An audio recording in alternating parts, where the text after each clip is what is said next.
Hello friends, welcome to our channel Sharpen Maths. तो हम लोग ये क्वेश्चन आज देखेंगे जो कि पार्ट बी का है और नेट दिसंबर 24 में पूछा गया है शाम वाले पेपर में। दो एग्ज़ाम हुआ था ना इस बार, तो एक शाम साइड में, तो उसके लिए क्वेश्चन पढ़ते हैं। Let A B two non empty subset of R. ठीक है, तो उसके हेल्प से एक सेट एस बनाया है। एस वो सारा फंक्शन का कलेक्शन है जो कि ए से आर में मैपिंग है और एफ कंटिन्यूस होना चाहिए। टी वो फंक्शन का कलेक्शन है जो से बी से आर में है मैपिंग और एफ कंटिन्यूस होना चाहिए। U F A cross A से आर में वो मैपिंग है जो कि एफ कंटिन्यूस होना चाहिए। तो which of the following statement is true. ठीक है, तो कौन सा स्टेटमेंट ट्रू होगा। तो हमें ऑप्शन पढ़ते हैं। If A is finite then there exist bijection between S and U, है ना। अगर ए फाइनाइट होगा तो एस और यू के बीच बाइजेक्शन मैपिंग होगा। तो एस इसके लिए बाइजेक्शन होगा कि नहीं होगा, उसके लिए क्या करना पड़ेगा, एस और यू का कार्डिनलिटी फाइंड आउट करना पड़ेगा, है ना। दोनों फाइनाइट होगा तो हो जाएगा, दोनों काउंटेबल होगा तो हो जाएगा, दोनों अनकाउंटेबल होगा तो हो जाएगा बाइजेक्शन। उसी तरह से सारे ऑप्शन दिए हुए हैं कि if A is finite the closing to this there is no bijection between S and D. There is no bijection between S and U for any choice of U. If A not equal to B, there is no bijection between T and U. अब part B का है। तो सबसे पहले तो cardinality, अगर ए और if four option को देखें, ए नॉट इक्वल टू बी,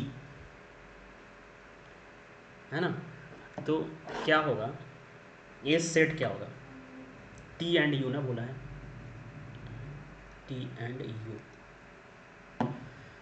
तो टी में क्या है, अगर हम बी नॉन इम्पटी सेट ना, बी को फाइनाइट ले लें, बी को ले लें 1 2 3 और ए को ले लें 1 2 3 4, तो दोनों फाइनाइट और नॉट इक्वल है। तो टी की कार्डिनलिटी क्या आएगी,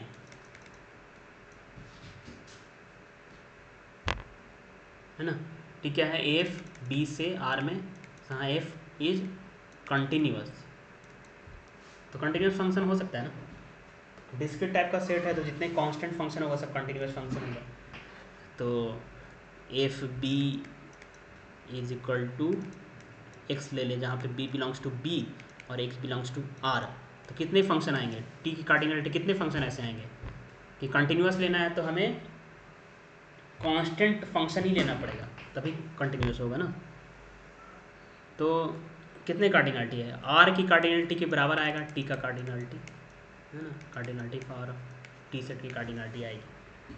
उसी तरह से यू, यू क्या होगा, है ना, यू भी यू ए है ना, U is equal to F A cross A से आर।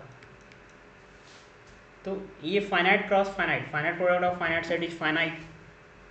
तो F A is equal to X लेना पड़ेगा, A belongs to A cross A and X belongs to R. तो कार्डिनलिटी ऑफ यू क्या आएगा, cardinality of are के बराबर आएगा। तो बाइजेक्शन तो मिल जाएगा ना, ये बोल रहे हैं बाइजेक्शन नहीं मिलेगा, गलत हो गया ना। There is no bijection between S and U for any choice of U A. तो ये बी का चॉइस ए ले लें, ए का चॉइस ए ले, यही देख लो दोनों की कार्डिनलिटी, एस टी की कार्डिनलिटी भी अनकाउंटेबल सेट कंटिन्यूअम नंबर के बराबर आ रहा है, आर की कार्डिनलिटी के बराबर। यू की भी कार्डिनलिटी कंटिन्यूअम नंबर यानी आर की कार्डिनलिटी के बराबर आ रहा है, सेट ऑफ नंबर की कार्डिनलिटी के बराबर। तो बाइजेक्शन तो मिलेगा ही, है ना, इक्विवेलेंट सेट हो गया, दोनों की कार्डिनलिटी सेम है तो बाइजेक्शन मिलेगा। बट नो बाइजेक्शन बोला जाए, ये भी गलत है। अब फर्स्ट और सेकंड ऑप्शन बोल रहा है, ए अगर फाइनाइट है तो there exist bijection between A and S and U. तो ए अगर फाइनाइट है तो एस की कार्डिनलिटी क्या आएगी, ए इज, ए अगर इफ ए इज फाइनाइट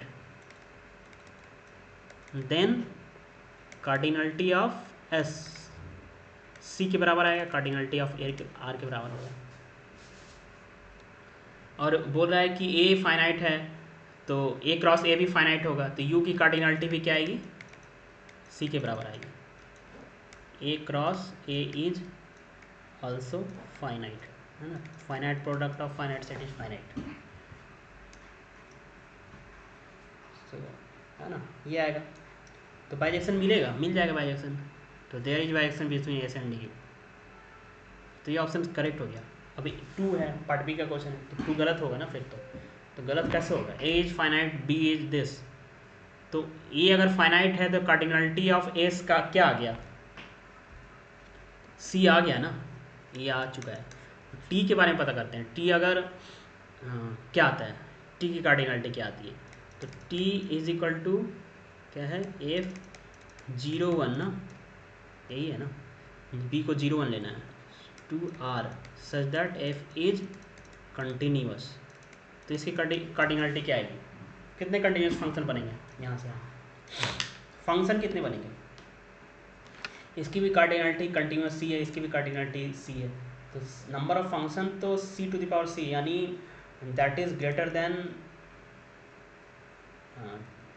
ये ना, ये ग्रेटर हो गया। जैसे c greater than 2 to the power c मान लेते हैं ना।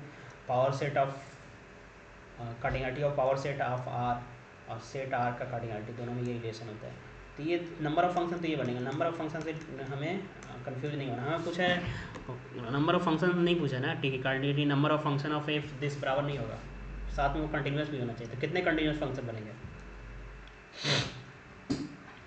तो कैसे डिटरमाइन करें कि कंटिन्यूस फंक्शन कितने होंगे?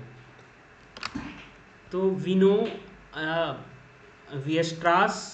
वीएस्ट्रास अप्रॉक्सीमेशन थ्योरम, उसका यूज करना पड़ेगा, क्योंकि उसमें क्या बोला जाता है कि every continuous function can be approximated to a polynomial.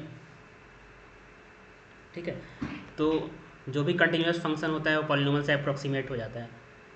तो उसमें डेंस होगा तो उसके बराबर होगा। तो a0 plus a1x plus a2x² plus an(x to the power n) type का पॉलिनोमियल से अप्रोक्सीमेट होगा, जहाँ पे a0 a2 क्या होगा? R से बिलोंग करेगा। तो C कितने पॉसिबिलिटी?